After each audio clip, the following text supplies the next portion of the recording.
우리 하나님 말씀은 야고보서 5장 16절 말씀부터 18절 말씀까지입니다.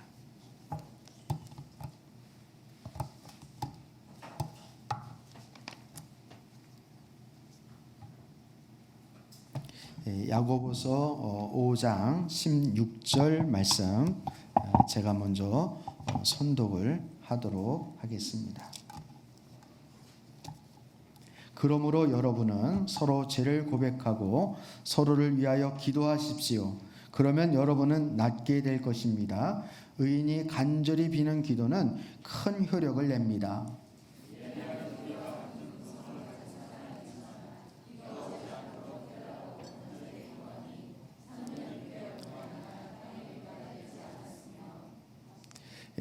함께합니다. 다시 기도하니 하늘이 비를 내리고 땅은 그 열매를 맺었습니다. 아멘. 아멘.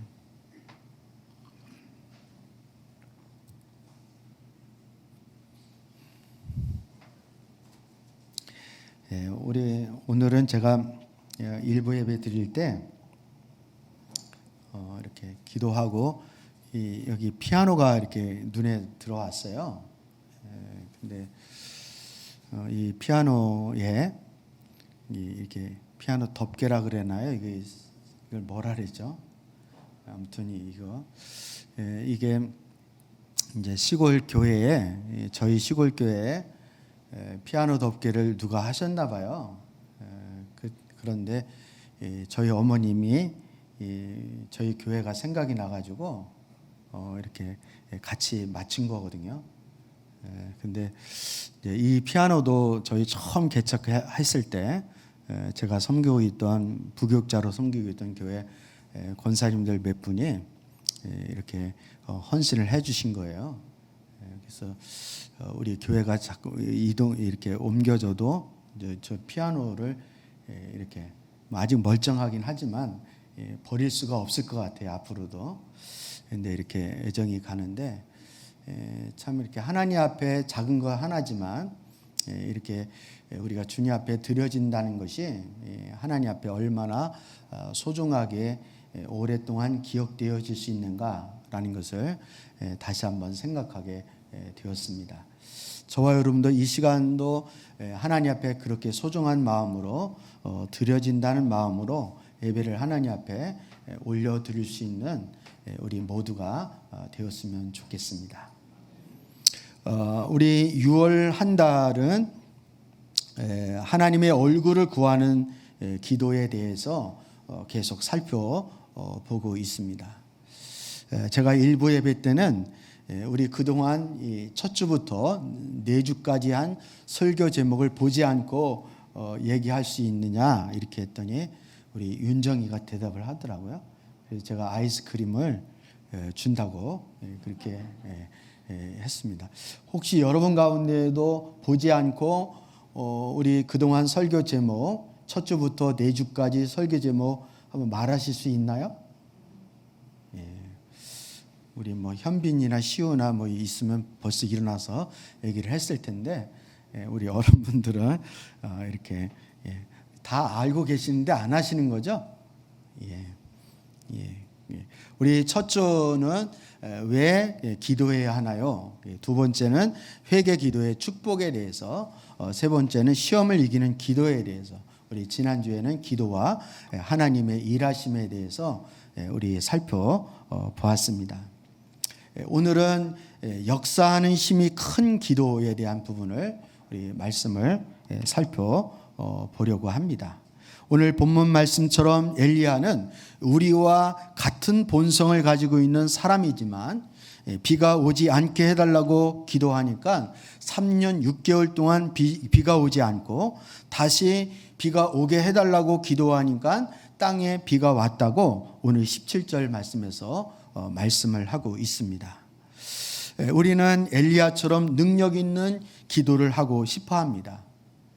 아무리 재주가 있고 능력이 많은 사람이라 할지라도 비가 오지 않게 해달라, 비가 오게 해달라 이렇게 마음대로 조정할 수 있는 사람이 어디에 있겠습니까? 우리 체육팀장님은 우리 전교인 체육대회를 하면 이렇게 하나님 앞에 비가 오지 않게 해달라고 하니까 비가 안 온다고 이렇게 간증을 하셨는데 거의 엘리야 수준의 영성이신 것 같아요. 엘리야 수준은. 앞으로도 계속 우리 팀장님 기도하시면 비가 안 올 줄 믿습니다. 적어도 전교인 체육대회만큼은 그렇습니다. 우리 차량 팀장님이 저에게 목사님 기름값 청구할 거 있으면 하세요. 이렇게 얼마 전에 그런 말씀을 하셔서 제가 아니 집사님 적어도 목사가 무슨 기름값을 청구합니까? 하나님 앞에 기도하면 기름이 생기는 거죠. 목사 정도 되려면 반 정도는 기도로 다 채웁니다. 제가 그렇게 이제 우스갯소리를 했는데 여러분 하나님 앞에 우리 기도를 그렇게 하면 얼마나 좋겠습니까? 우리 사랑교회 성도님들 기름값 걱정되시면 이번 주에 다 교회 차 끌고 오시라고 제가 기도 한 번으로 다 채워드릴게요. 만땅을 다 풀로 채워드릴 테니까 걱정하지 마시려고. 이 정도 돼야 목회할 만 나지 않겠습니까?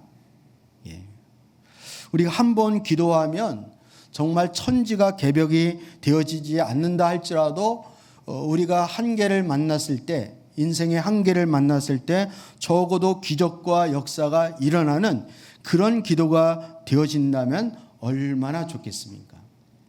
그러나 현실은 그렇지 않을 때가 너무나도 많이 있는 거죠.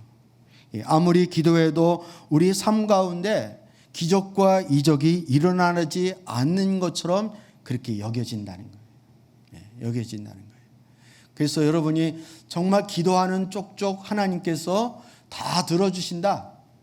알라딘 램프를 이렇게 쓰다듬는 것처럼 하나님께서 기도할 때마다 나타나셔서 우리의 기도를 다 들어주신다. 그러면 기도 안 할 사람이 어디 있겠습니까? 예배는 안 드려도 기도는 다 할 거야. 그런데 우리의 마음속에는 기도해도 소용이 없는 것 같다라는 불신이 깔려 있기 때문에 하나님께 대한 기도를 안 할 때가 많이 있습니다. 그러나 우리 사실 엘리야도 우리와 같은 본성을 가지고 있는지라 기도를 하면 능력 있게 역사하시는 하나님을 보고 싶어 했습니다. 그래서 엘리야도 기도해도 들어주지 않는 하나님 때문에 낙심을 한 말씀이 우리 사무엘상 18장, 19장 말씀에서 말씀하고 있습니다. 엘리야 시대의 이스라엘 백성들은 하나님을 모르고 하나님 대신 바알을 그 국교로 섬길 정도로 그렇게 바알에 대해서 우상 숭배를 했던 시대입니다. 그래서 이스라엘 역사 가운데에서 가장 악한 시대가 바로 이 엘리야가 활동했던 시대라고 해도 과언이 아닐 정도로 하나님을 믿는 선지자들을 다 죽이기도 하고 그리고 이 아합이 그 궁궐에서 이 바알 선지자들을 아주 먹고 재우고 가르치면서 그 온 나라에 바알 우상을 퍼뜨렸던 장본인이 바로 아합과 엘리사벳이라고 이야기할 수 있습니다. 바로 이때에 엘리야는 살아계신 하나님을 보여주기 위해서 갈멜산에서 바알 선지자들과 한판 승부를 벌입니다.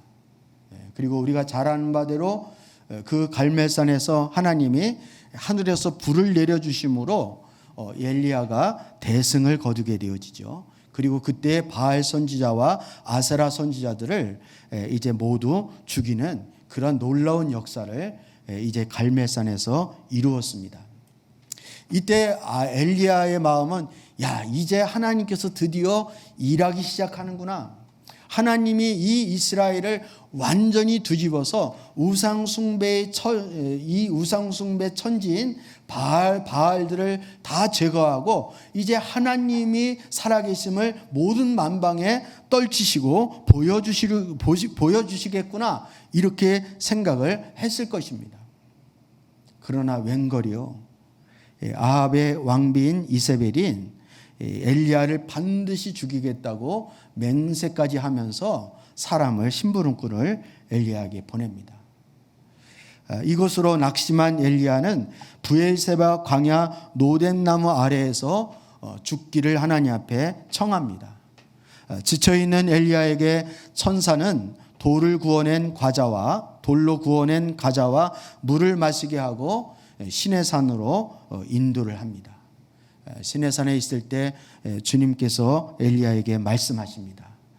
이제 곧 내가 지나갈 것이니 너는 나가서 산 위에 주 앞에 서 있어라. 이렇게 주 앞에 서 있어라. 그리고 크고 강한 바람이 주님 앞에서 산을 쪼개고 바위를 부수며 지나갔지만 그 바람 속에도 주님이 계시지 않았다.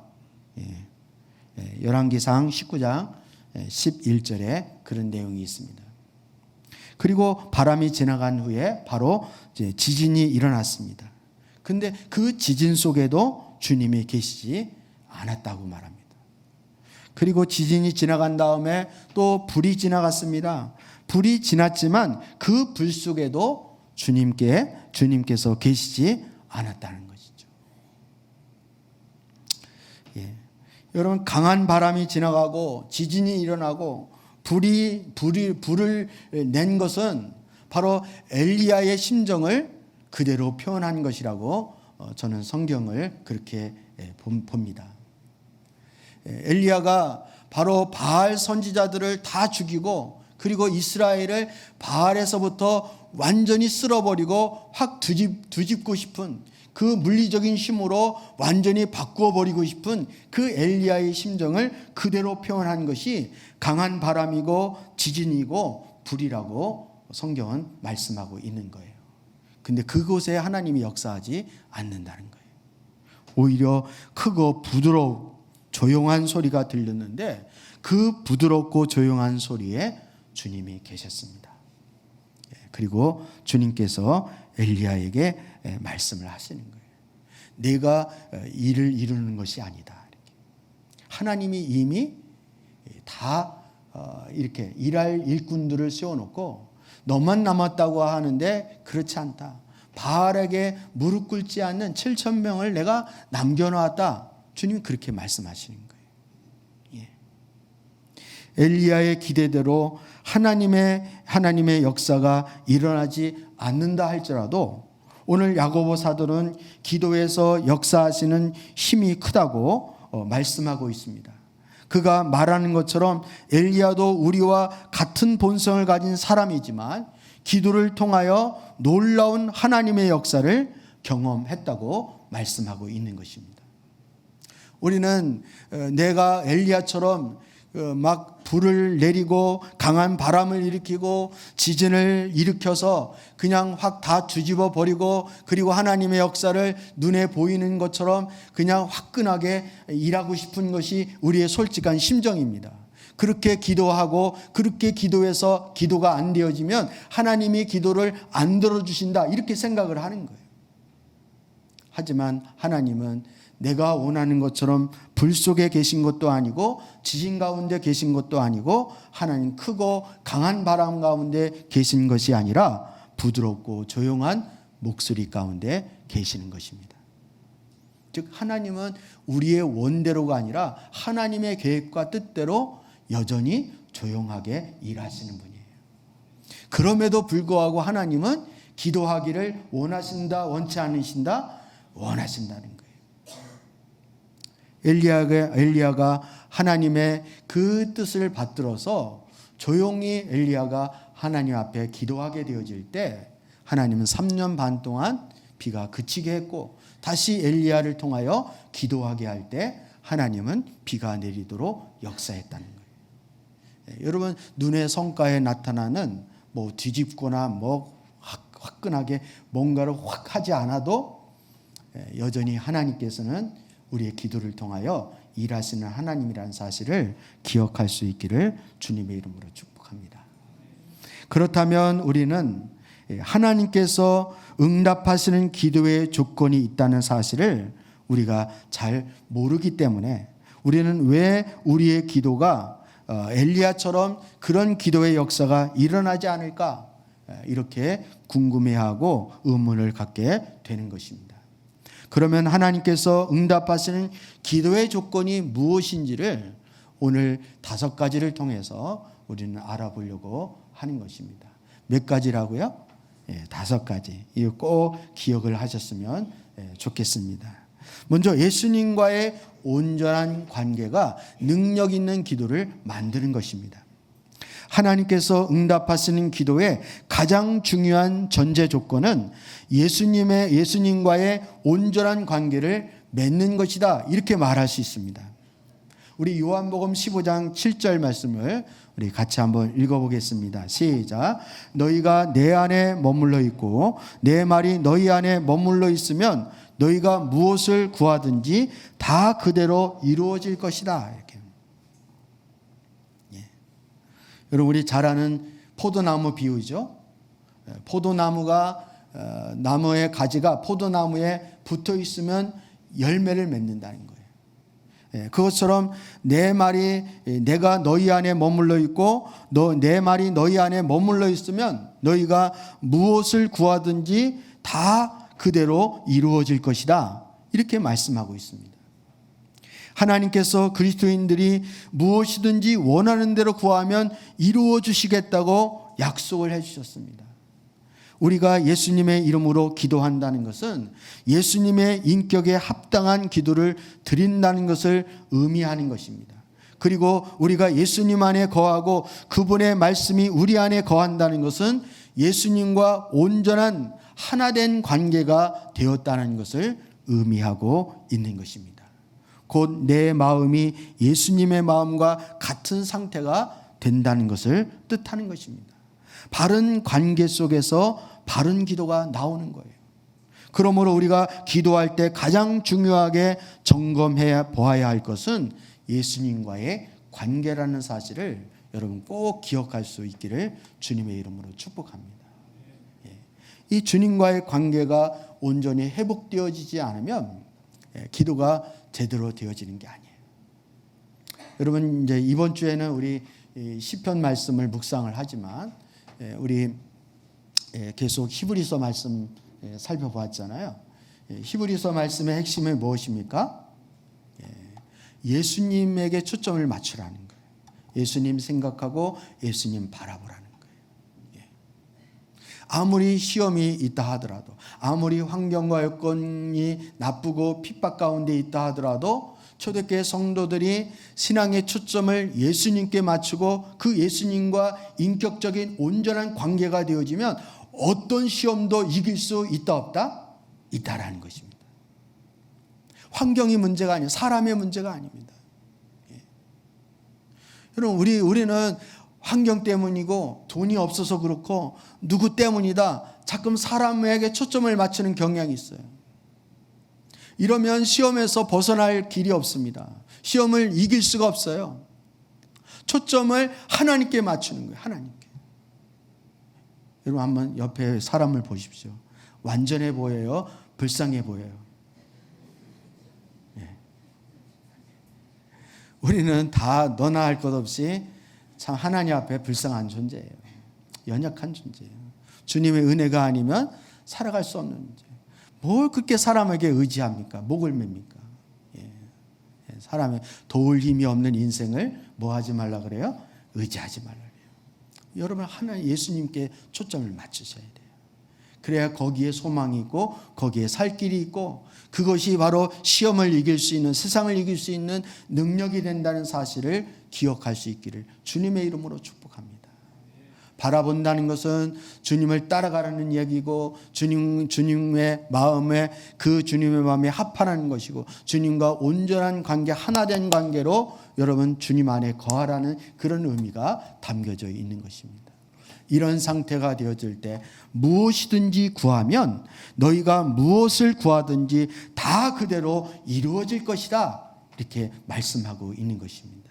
주님이 그렇게 약속해 주신 거예요. 이게 기도의 기본인 것입니다. 또 두 번째 우리가 살펴봐야 할 기도는 믿음의 기도입니다. 무슨 기도라고요? 믿음의 기도입니다.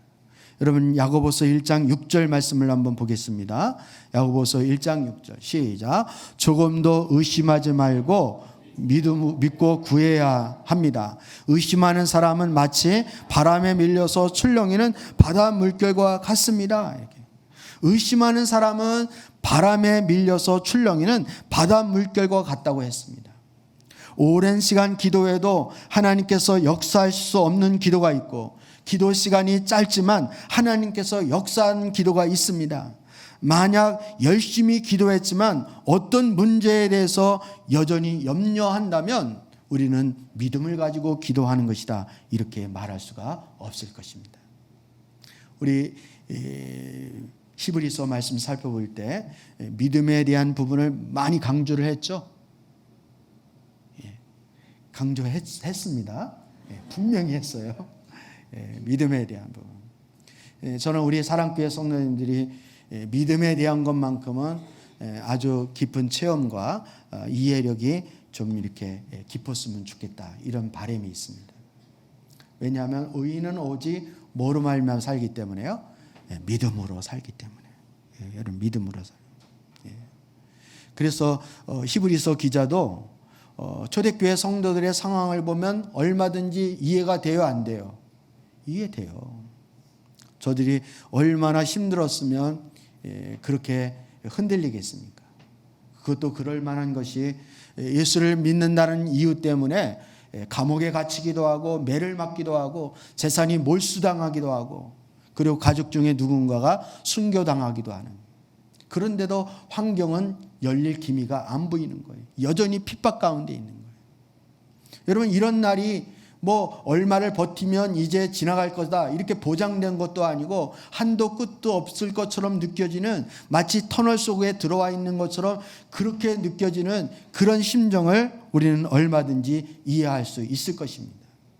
그럼에도 불구하고 히브리서 저자는 그 초대교회 성도들에게 어둡지 않는 그런 위로로 저희를 위로하는 것이 아니라, 그럼에도 불구하고 계속 누구에게 초점을 맞춥니까? 예수 그리스도에게 초점을 맞추는 거예요. 예수님이 얼마나 뛰어난 분이신지, 예수님이 얼마나 우월하신 분이신지, 예수님이 우리의 영원한 대제사장 되심을 계속 강조하고 있는 거예요. 그래서 예수님을 뭐 하도록요? 결국 예수님을 믿음의 창시자이시고 믿음의 완성자이신 예수 그리스도 바라보고 예수님 의지하고 예수님께 초점을 맞출 거에 대해서 말씀을 하고 있는 것입니다.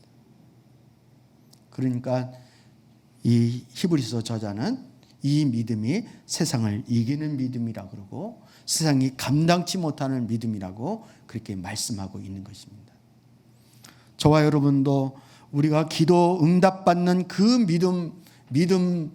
믿음을 넘어서서 정말 세상을 이기고 어떠한 사람도 세상도 감당치 못하는 그런 믿음의 용사가 되어질 수 있기를 주님의 이름으로 축복합니다.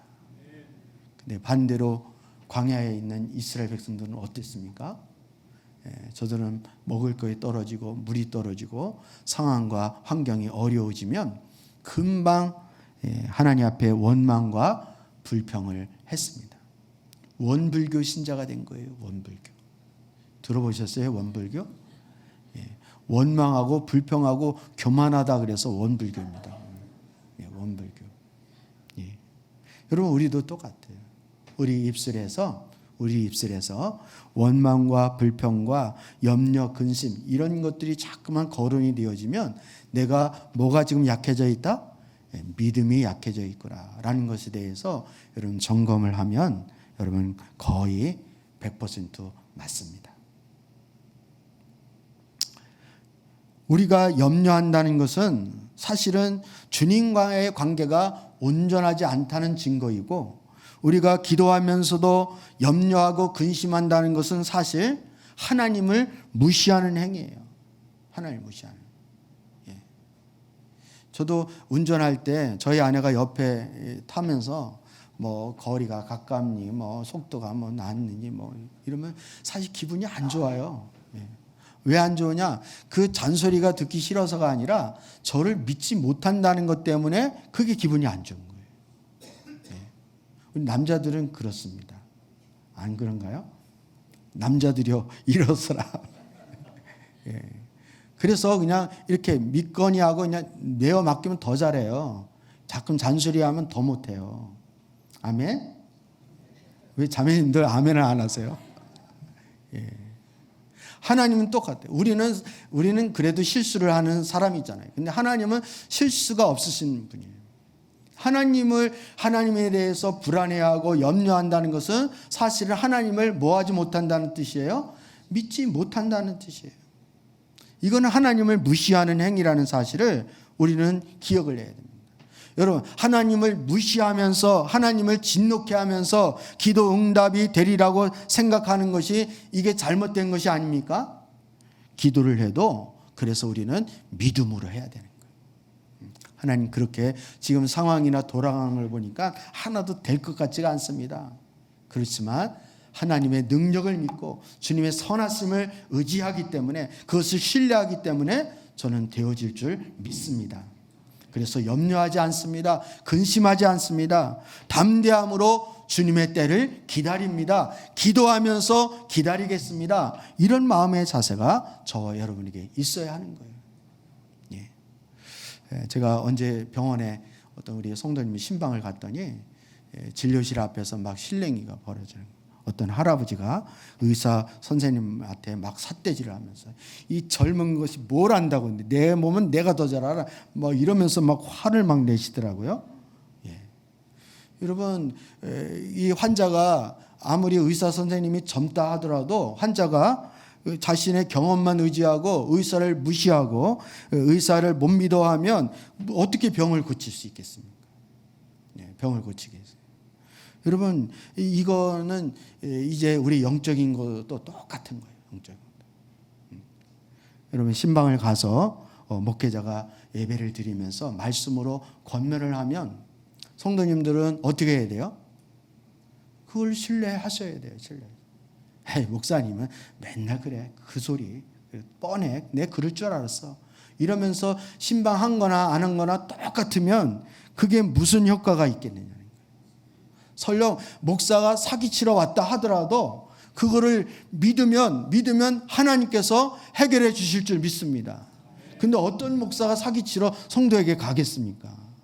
그거 아니잖아요. 그러면 여러분이 좀 어설픈 게 느껴지고 여러분이 신뢰가 좀 안 가는 구석이 있다 하더라도 하나님을 믿는 그 믿음으로, 하나님이 보내주신 종이라는 그 믿음을 가지고 여러분 하나님 앞에 신뢰하는 마음으로 그렇게 그 처방을 여러분이 믿음으로 잘 받을 수 있기를 축복합니다.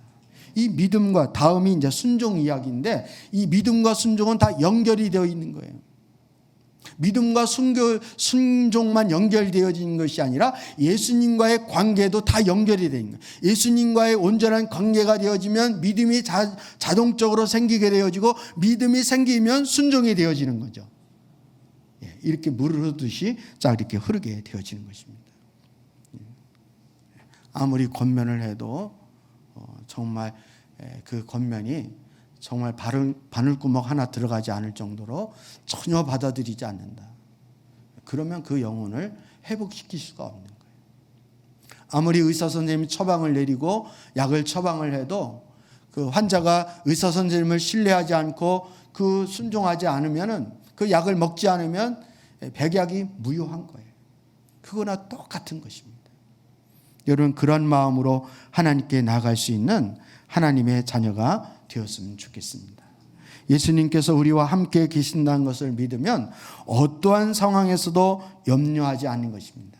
우리를 가장 선한 길로 인도하시는 예수님을 바라보며 하는 기도, 그것이 바로 믿음의 기도인 것입니다. 이 믿음의 기도가 응답을 가져오는 것이고 기도의 큰 역사를 일으킨다는 사실을 깨달아야 하는 것입니다. 세 번째는 순종의 기도입니다. 우리 요한일서 3장 22절을 한번 읽어보겠습니다.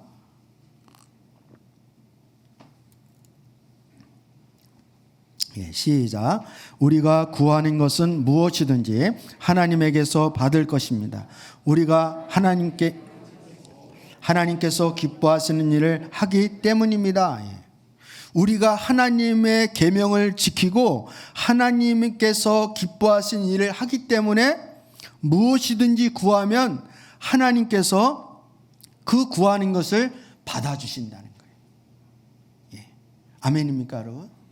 무엇이든지 기도하는 바를 받아줄 수 있는 조건은 바로 하나님이 기뻐하시는 일을 행하고 하나님의 계명을 지키는 것입니다. 다른 말로 말하면 우리가 하나님 앞에 온전한 순종으로 나가는 것입니다. 우리가 예수님과 어떤 관계를 맺고 있느냐는 우리가 예수님의 말씀에 어느 정도 순종하는가를 보면 알 수 있습니다. 헨리 블랙가비 목사님이 하나님과의 신선한 만남이라는 책에서 우리도 모르는 사이에 하나님과의 관계가 이렇게 멀어질 수 있다는 거예요. 그리고 하나님의 백성들은 기회만 주어지면 하나님으로부터 떠나려고 하는 경향이 있다는 거예요. 근데 하나님과의 관계가 멀어지고 떠나면 나타나는 두 가지 현상이 있는데, 그 중에 하나는 하나님보다 더 사랑하고 하나님보다 더 가치를 두는 우상 숭배가 드러나게 되어지고요. 또 하나는 불순종하는 거예요. 순종하지 않는 거예요. 그냥 하나님의 말씀을 지식적으로 이론으로 듣지 그거를 곧대로 안 듣는 거예요. 또 생각나네. 히브리서 말씀에 말씀을 전하는 자의 말을 뭐 하라 그래요? 고지 들으라 그러죠. 고지 들으라. 우리가 영적으로 침체하고 우리가 신앙의 바닥을 이렇게 경험하게 되어지면 나타나는 현상 중에 하나가 말씀에 대한 신뢰를 잃어버리는 거예요. 말씀에 대한 신뢰를. 여러분 성경이 읽어지는데도 보면 구약의 이스라엘 백성들을 쭉 보면 영적으로 타락하면 선지자나 선지자를 통해서 하시는 하나님의 말씀이 어떻게 해요? 존중을 받습니까? 땅에 떨어집니까? 하나도 존중을 못 받아요. 이거는 오늘날 우리도 똑같습니다. 많은 사람들이 자신의 소원이 이루어지기를 바라고 기도를 합니다. 그러나 자신이 하나님 말씀에 얼마나 순종하는지에 대해서는 잘 생각하려고 하지 않는 특징이 있습니다.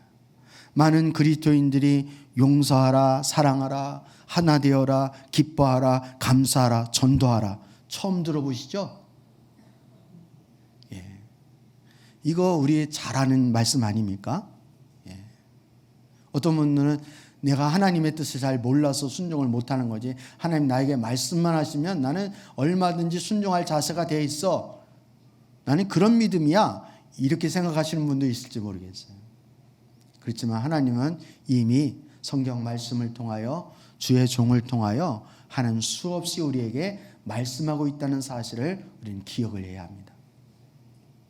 용서하라, 사랑해라, 하나 되어라, 기뻐해라, 감사하라, 전도하라. 이 말씀을 잘 알고 있습니다. 그러나 우리는 순종해야 된다는 마음조차도 갖지 않을 경우가 얼마나 많이인지 모릅니다. 내가 이런 것을 내가 다 좋은 말씀이야, 하나님 말씀이야 라는 것까지는 알고 있는데 내가 이것을 어느 만큼 순종하려고 하는지, 그 마음의 태도와 자세의 중심이 하나님 앞에 지금 내가 정직하게 반응하고 있는지에 대해서는 잘 생각하려 하지 않는 것입니다. 부모의 말씀에 매번 불순종하는 자녀가 있다면 자녀가 원하는 대로 해줄 부모가 과연 얼마나 있겠느냐. 부모가 화딱지가 나가지고 안 해주는 게 아니라 이런 자녀에게 해준들 자녀가 잘못될까 봐 오히려 염려가 되어지는 것입니다. 저는 지난주에 제가 이 사업자 신방을 했는데, 제가 사업자 신방하면서 말씀으로 그런 얘기를 했습니다. 나는 우리 교회에 사업하시는 우리 성도님들 위해서 매일 새벽마다 나는 빠지지 않고 매일 기도한다. 하나님 사업 잘 되게 해주세요. 우리 성도님들이 사업을 통해서 하나님 앞에 영광 돌리게 해주세요. 이렇게. 매일 기도한다. 근데 기도하면서 왠지 모르는 불안감이 서서히 올라올 때가 있다는 거예요. 왠지 모르는 불안감이 올라. 그냥 막연하게 목사가 사업 잘 되게만 해달라 이렇게 기도를 하는 것이 아니라, 여러분 사업이 잘 되어도 잘 되어질 수 있는 그런 마음의 준비가, 성도 신앙의 준비가 되어 있어야 거기에 하나님께서 더하여 축복해 주시는 거죠. 아멘입니까 여러분? 예. 근데 신앙의 준비가 전혀 안 되어 있는데 하나님이 예를 들어 물질만 막 부어주셨다. 그러면 여러분 생각이 복잡해지는 거예요. 예. 복잡해지는 거예요. 예. 주일 지키기도 힘들 정도가 되어지는 거죠. 그러면 그것은 복이 아니라 오히려 축복이 아니라 그것은 저주일 수도 있는 거예요. 예. 이런 성도가 되어지면 안 된다는 거죠. 안 된다는 거죠. 예. 여러분 오늘 본문 말씀도 마찬가지예요. 예. 우리가 하나님 앞에 순종의 자세가 되어 있어야 하나님이 그 기도해 주셔도 응답이 되어지는 것이지, 순종의 자세가 안 되는 사람에게 하나님이 응답만 해 주신다 그러면 오히려 사람 버리게 되어지는 것이죠.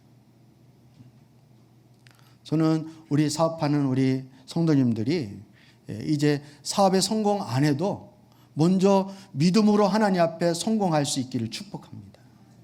믿음으로 되어지어 있는 상태에서 하나님이 더 많은 축복을 해 주시리라 저는 믿습니다.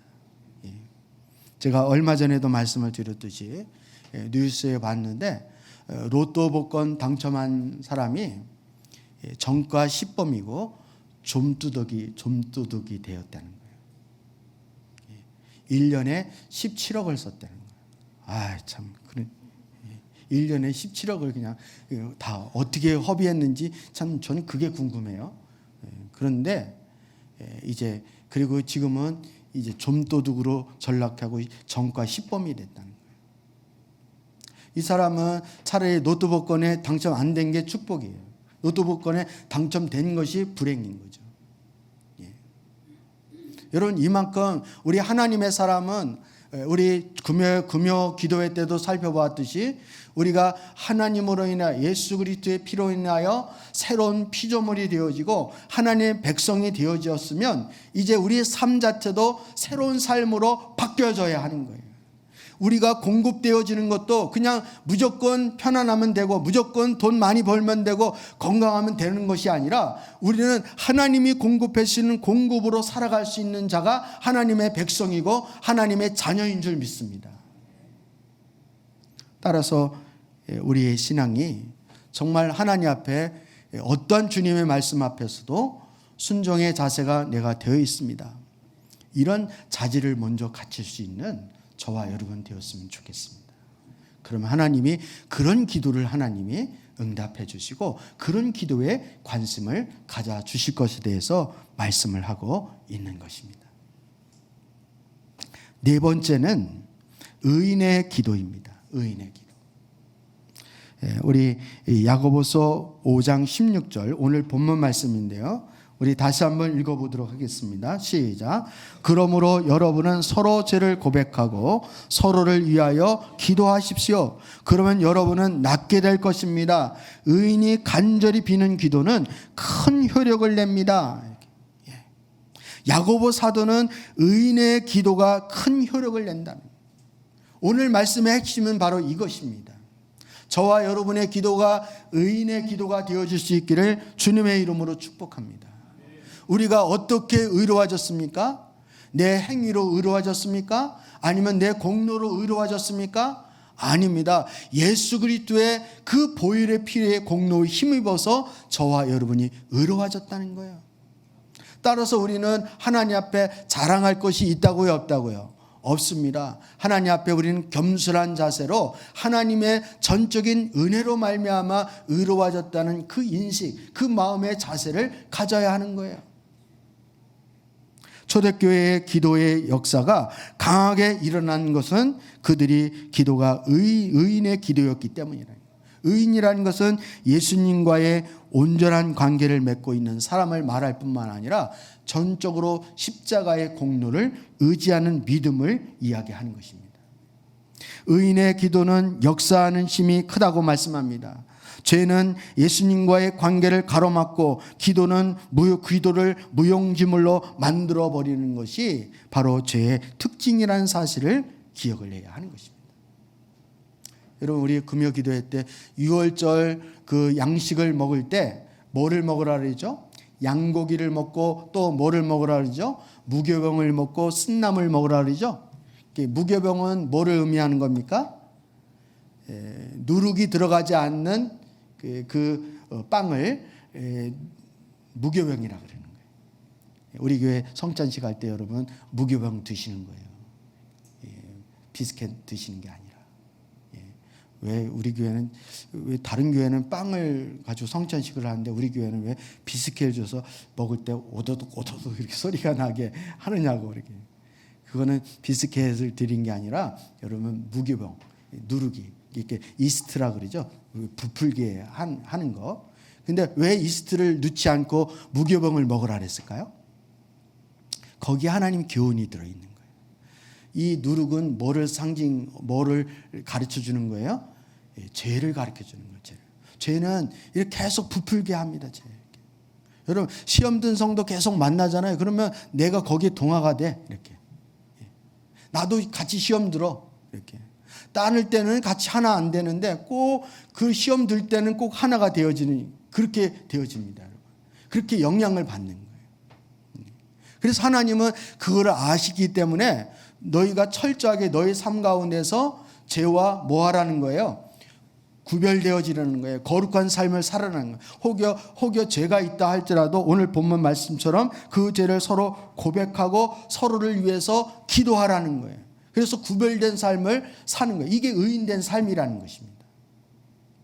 여러분, 이스라엘 백성들이 6월절 그 어린 양을 먹으니까 저희들이 의인이 되었죠. 신분이 완전히 새롭게 바뀌었잖아요. 애굽의 종되었던, 바로의 종되었던 자들이 이 6월절 어린 양을 통해서 하나님의 나라의 백성이 된 것입니다. 그리고 하나님의 아들이 되어지고 장자가 되어진 것입니다. 근데 여전히 저희 본성은 어때요? 본성도 바뀌었어요? 저들의 기질이 어디에 아직도 근성이 남아 있습니까? 애굽의 근성이 여전히 남아 있는 거예요. 이거를 떨어내는 것이 광야 훈련인 거예요. 저와 여러분도 마찬가지예요. 예수의 내 노력으로 의인이 된 게 아니라니까요. 저와 여러분은 예수 그리스도의 보혈의 공로로 의인이 되었기 때문에 우리는 여전히 죄의 습성과 죄의 기질을 가지고 있는 거예요. 그렇기 때문에 우리의 삶을 통하여 끊임없이 우리는 의인의 삶으로 구별된 삶을 훈련하고 이것에 대해서 우리는 애써야 하는 것입니다. 아멘입니까, 여러분? 그래서 우리 기독교인의 최고의 가치는 안정된 삶도 아니고 행복한 삶이 아니라 거룩한 삶이라는 사실을 기억을 해야 됩니다.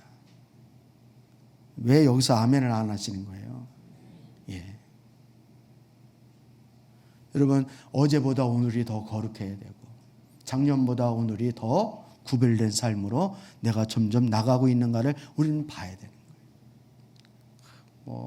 예수 믿으면 술을 먹지 말라는 얘기가 어디 있냐 그러고 꼭 그거는 꼭 성경 말씀 아주 엄청 따지고 그냥 어디에 나와 있느냐 그러고 말이에요. 어디에 나와 있군요. 맨 천지가 거룩하라 그러는데, 거룩하게 구별되라 그러는데, 하나님은 입는 거, 먹는 거, 행동하는 거, 말하는 거 다 하나님은 뭐 하기를 원하는데요? 거룩하기를 원하는데요. 우리가 구원받는 몇 가지 행동을만 하면 그게 하나님 앞에 충분한 겁니까? 아닙니다. 여러분, 상상으로 생각을 하는 것조차도 거룩하지 않으면 우리는 하나님 앞에 뭐 해야 되는 거예요? 하나님 앞에 회개해야 되는 거예요. 그래서 저와 여러분이 거룩하게 되어지기를 힘쓰는 자가 되어야 돼요. 이게 의인의 삶인 거예요. 이게 의인의 삶인 거예요. 여러분, 시편 66편 18절 한번 보실래요? 66편 18절입니다. 시작. 내가 마음속으로 악한 생각을 품었더라면 주님께서 나에게 응답하지 않으실 것이다. 여러분, 마음속에 품은 생각을 누가 알겠습니까? 다른 사람은 다 훌륭하다 그러는데, 다른 사람은 다 거룩하다 그러는데, 그만하면 충분하다 그러는데, 마음속에 품은 생각은 우리 주님께서만 아시는 거예요. 근데 주님께서는 내가 마음속에 악한 생각을 품었더라면 주님께서 나에게 뭐 하지 않을 거라 그래요? 응답하지 않을 거라는 거예요. 이만큼 우리는 행동뿐만 아니라 뭐까지도 거룩해야 하기 때문에요. 마음의 상태까지도 거룩해야, 그래야 하나님 앞에 응답을 받는 거예요. 눈 가리고 아웅식으로 여러분 손바닥으로 하늘을 가릴 수 없는 것처럼 우리 하나님을 가릴 수가 없는 거예요. 하나님을 숨길 수가 없는 거예요. 여러분, 우리 어떤 자세로 하나님 앞에 나가야 하는지를 깨달을 수 있었으면 좋겠습니다. 십자가를 의지하고 회개하여 예수님과 온전한 관계로 나아가는 사람만이 능력 있는 기도를 드릴 수 있는 거예요. 엘리야가 능력 있는 기도를 드릴 수 있었던 것은 바로 초대교회 성도들에게 지금 야고보 사도가 지금 엘리야를 소개하고 있는 것은 여러분도 이렇게 의인의 기도를 드리라는 거예요. 그래서 마음까지도 거룩한 모습으로, 구별된 모습으로 하나님께 나가라는 거예요. 여러분, 우리가 나면서부터 의인인 사람은 아무도 없습니다. 그리고 우리의 행위로 의로워진 사람도 아무도 없습니다. 우리를 의롭게 하시는 것은 오직 예수 그리스도의 십자가 보혈뿐이라는 사실을 기억했으면 좋겠습니다. 이 보혈은 우리의 양심까지도 깨끗이 씻을 수 있는 그런 능력의 피라는 사실을 기억을 해야 하는 것입니다. 따라서 의인의 기도를 하나님 들어주시는 이유가 바로 여기에 있다는 사실을 우리 모두가 기억을 했으면 좋겠습니다. 마지막 5번째는 사랑의 기도입니다. 사랑의 기도. 우리 이사야서 58장 6절에서 9절 말씀을 한번 읽어보겠습니다. 시작. 내가 기뻐하는 금식은 부당한 결박을 풀어주는 것, 멍에의 줄을 끊어주는 것, 압제받는 사람들 놓아주는 것, 모든 멍에를 꺾어버리는 것, 바로 이런 것들이 아니냐. 또한 굶주린 사람에게 너희의 먹거리를 나누어 주는 것, 떠도는 불쌍한 사람을 집에 맞아들이는 것이 아니겠느냐. 헐벗은 사람을 보았을 때에 그에게 옷을 입혀주는 것, 너희 고륙을 피하여 숨지 않는 것이 아니겠느냐. 그리하면 내 빛이 새벽빛처럼 비칠 것이며 내 상처가 빨리 나을 것이다. 내 의를 드러낼 분이 내 앞에 가실 것이며 주님의 영광이 내 뒤에 호위할 것이다. 그때에 내가 주님을 부르면 주님께서 응답하실 것이다. 내가 부르짖을 때에 주님께서 내가 여기 있다 하고 대답하실 것이다. 내가 너희 나라에서 무거운 멍에와 온갖 폭력과 폭언을 없애버린다면, 이렇게. 여러분, 하나님께서 기뻐하시는 금식이 어떤 금식이냐는 거예요.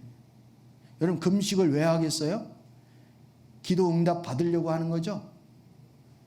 예. 가장 간절한 기도가 바로 금식 기도라고 말할 수 있습니다. 금식 기도가 능력이 있는 것은 바로 생명을 걸고 하나님 앞에 기도하기 때문인 것입니다. 그러나 하나님께서 정말 기뻐하는 금식은 바로 그 금식의 바탕이 뭐에 근거해서 해야 된다고요? 사랑의 근거해서 해야 하는 것입니다.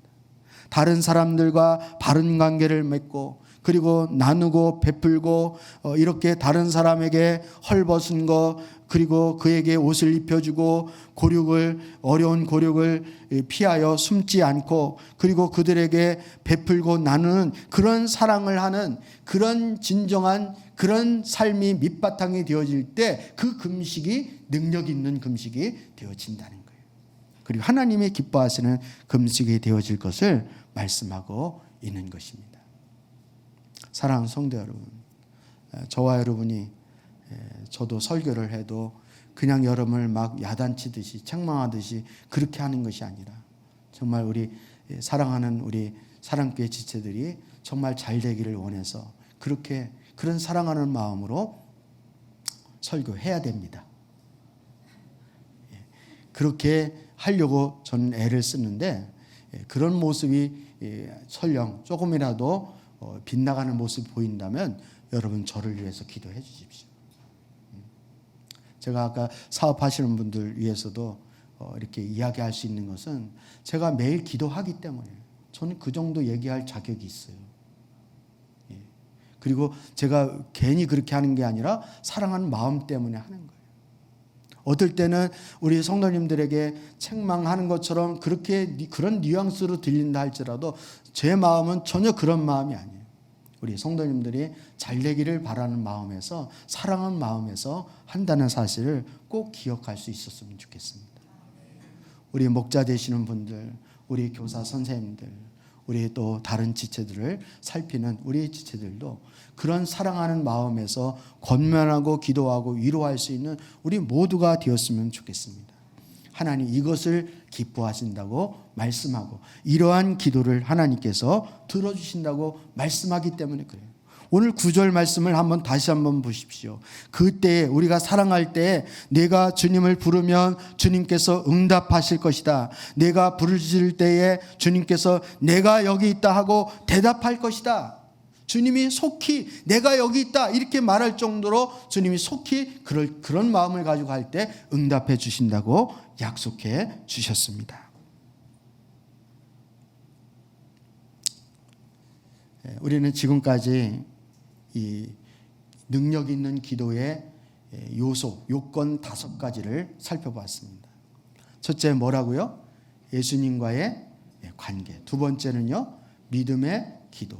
세 번째는요, 순종의 기도. 네 번째는요, 의인의 기도. 다섯 번째는 사랑의 기도입니다. 사랑의 기도. 이것이 우리 기도의 기본이 되어야 하고 기초가 되어져야 하는 거예요. 제가 어느 영상을 보니까 손흥민 선수에 대해서 소개하는 영상이 있더라고요. 손흥민 선수는 연봉이 117억이래요. 영국의 토트넘에서 이제 뛰고 있는데, 이 손흥민 선수가 지금까지 이렇게 이제 큰 연봉을 받으면서 이제 세계적인 선수가 된 것은 그 배우의 그 아버지가 있었기 때문이다. 손웅전이라고 하는 감독이 있었다고 그렇게 말해요. 이 손흥민 아버지는 명지대의 축구 대표였을 때요. 명지대에서 유명한 공격수였는데 28살. 지금 손흥민 선수가 28인데 지금 나이 때 이제 부상을 당해가지고 은퇴를 했다는 거예요. 근데 이 손웅전 이 감독이 선수 시절 때 자기 이 플레이에 대해서, 자기 게임에 대해서 늘 불만이었다는 거예요. 뭔가 이렇게 아쉬운, 꼭 게임을 하고 나면 자기 자신이 만족하지 못하는 자기를 봤다는 거예요. 이 이유가 뭔가라는 거에 대해서 계속 그 의문을 가졌다는 거예요. 그래서 세계적으로 정말 유명한 축구 잘하는 나라를 이렇게 순방을 하면서 그 나라의 축구를 어떻게 가르치는지를 가서 배워왔다는 거예요. 그걸 돌아보면서 배우면서 자기가 왜 문제가 있었는지를 거기서 발견했다는 거예요. 그 문제는 다름이 아니라 기본기였습니다. 기본기를 가르치는데 주력을 해야 되겠다. 이거를 하나 배워온 거예요. 그래서 그 당시만 해도 유소년 축구 나가면은 다른 이렇게 팀하고 경기를 해서 우승 트로피를 가지고 와야 훌륭한 감독이라는 인정을 받잖아요. 맨날 가서 지는데 무슨 훌륭한 감독이겠어요. 게임을 하면 이제 승리를 하는 것에 이제 성과 위주의 그런 주의가 팽배했던 그런 시대에 대회에 나가서 우승을 해야 된다는 그 목표가 아주 사회 전반적으로 그렇게 팽배했을 때 이 손흥전 감독은 거기에 현혹하지 않고 오직 기본기에 주력을 했다는 거예요. 그래서 아들인 손흥민을 어릴 때부터 이 기초 그 유명하죠. 이 손흥민 아버지 손흥전 감독은 보통 말하기를 한 선수가 만들어지는 데는 적어도 14년에서 17년이 걸린다는 거예요. 세계적인 선수가 되어지려면 14년에서 17년. 하루아침에 훌륭한 선수가 되어지는 게 아닌 것 같아요. 저는 그 영상 보면서 우리 신혁이도 거기 갔으면 좋겠다 이런 생각이 들어요. 거기 가서 좀 제대로 배웠으면 좋겠다 이런 생각이 들어요. 근데 어릴 때부터 손흥민을 그 기본기를 가르쳤는데 양발로 볼 컨트롤하는 거 아시죠? 이렇게 머리를 이렇게 헤딩하고 막 이렇게 치고 이런 거를 끊임없이 계속하는 거예요. 하루에 2,000번, 1,000번은 보통, 그리고 2단 줄넘기 매일같이 하루도 빠짐없이 계속 시키는 거예요. 손흥민 선수가 선수로 픽업이 됐는데도 불구하고, 선수가 되었는데도 불구하고 첫 경기를 언제 했느냐? 8년 후에 했다는 거예요. 8년 후에. 그전에는 뭐만 했다고요? 이 기본기만, 이것만 계속 하는 거예요. 밥만 먹으면 계속 이 기본기만 하는 거예요. 나중에 8년 만에 선수로 딱 뛰니까 아버지 진짜 신기해요. 연습했던 게 그냥 내 몸이 그냥 따라주네요. 뭐 이렇게 얘기했다는 거예요. 그만큼 기본기를 철저히 하는 것이 중요하다. 이렇게. 지금도 그 선수들을 지금 양육하고 있는데 그 기본기를 아주 집중적으로 가르치고 있다는 거예요. 기본기를. 저는 그 영상을 보면서 신앙도 마찬가지다. 여러분, 우리 신앙의 기본기는 이 제자 양육의 내용들을 여러분 충분히 습득을 하는 것입니다.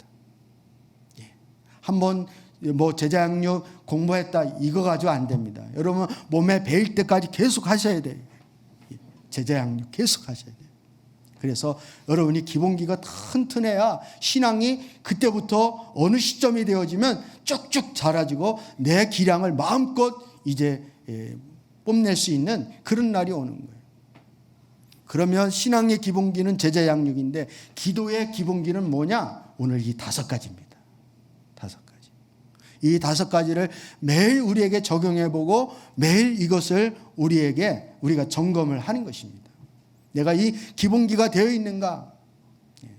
이것이 점검이 되어지면 어느 시점에 되어지면 우리가 그라운드에 탁 기도의 용사로 딱 나갔을 때 하나님께서 역사하시는 능력 있는 기도의 용사로 여러분이 세움을 받게 되는 줄 믿으시길 바랍니다. 우리가 무작정 여러분 목소리만 높인다고 해서 훌륭한 기도자가 되어지는 것도 아니고, 여러분 기도의 자리를 많이만 지킨다고 되어지는 것이 아니라 이 5가지 기본기를 꼭 익힐 수 있기를 주님의 이름으로 부탁을 드립니다. 5가지가 뭐라고요? 예수님과의 관계, 2번째는 믿음으로, 그리고 3번째는 순종, 4번째는 의인의 기도이고 5번째는 사랑으로 기도하는 것입니다. 6번째까지 갔으면 큰일 날 뻔했어요. 우리 손가락 이 5가지 꼭 기억하시면서 여러분 이렇게 점검을 하시면 우리에게 큰 이제 유익이 되리라고 확신합니다. 우리 사랑교회 온 성도님들이 기도의 용사로 훌륭한 하나님의 기도자로 세움을 받을 수 있기를 다시 한번 주님의 이름으로 축복합니다. 아멘.